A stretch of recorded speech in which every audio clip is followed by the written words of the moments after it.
Nekdiah memiliki seorang cucu perempuan bernama Oni yang baru berusia 5 tahun. Sejak beberapa bulan terakhir, Oni sering dititipkan di rumah Nekdiah ketika orang tuanya harus keluar kota. Awalnya semuanya tampak biasa saja, hingga Nekdiah mulai memperhatikan sesuatu yang aneh dari tingkah laku cucunya. Setiap kali Oni tiba di rumah Nekdiah, langkahnya selalu langsung menuju sebuah kamar yang jarang dipakai di ujung rumah. Awalnya, Nekdiah tidak terlalu memedulikannya.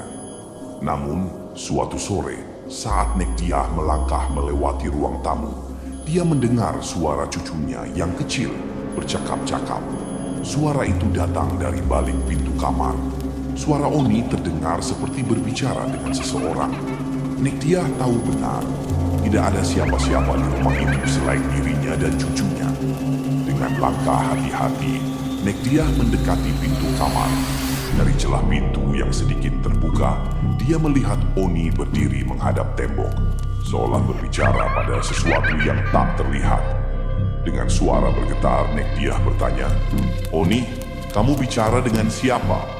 Cucu kecilnya menoleh perlahan, senyumnya lebar, dan matanya seolah kosong. Friend, friend, jawab Oni riang sambil menunjuk ke balik pintu kamar. Nekdiah tertegun. Kamar itu kosong, tak ada siapapun di sana. Tapi bulu kuduknya berdiri saat mengingat sesuatu. Seminggu sebelumnya ketika suaminya belum pulang dari toko, dia pernah melihat bayangan kecil melintas menuju kamar itu.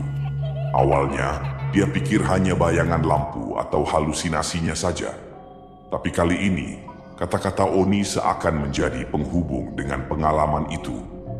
Nekdiah mencoba menceritakan kejadian itu kepada suaminya, tetapi suaminya hanya tertawa kecil dan berkata, "Ah, sudahlah. Kau pasti rindu cucu kita, jadi imajinasimu saja," katanya sambil membaca koran.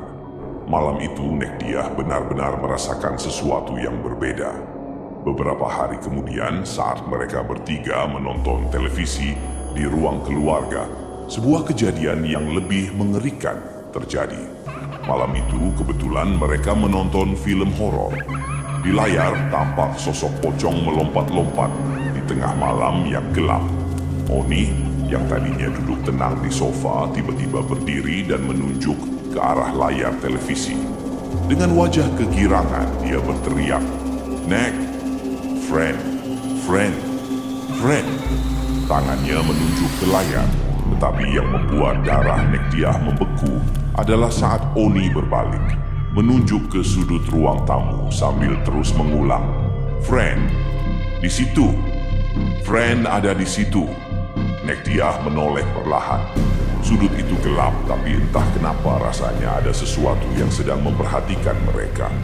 Malam itu, tawa berubah menjadi keheningan mencekam. Suami Nekdiah pun, yang tadinya tidak percaya, hanya bisa terdiam sambil menggenggam tangan cucunya erat-erat. Bagaimana menurut kalian? Misteri ini masih terus menyelimuti rumah Nekdiah. Jangan lupa tekan tombol subscribe, like, dan aktifkan loncengnya untuk mengikuti kisah seram berikutnya di Misteri Tengah Malam.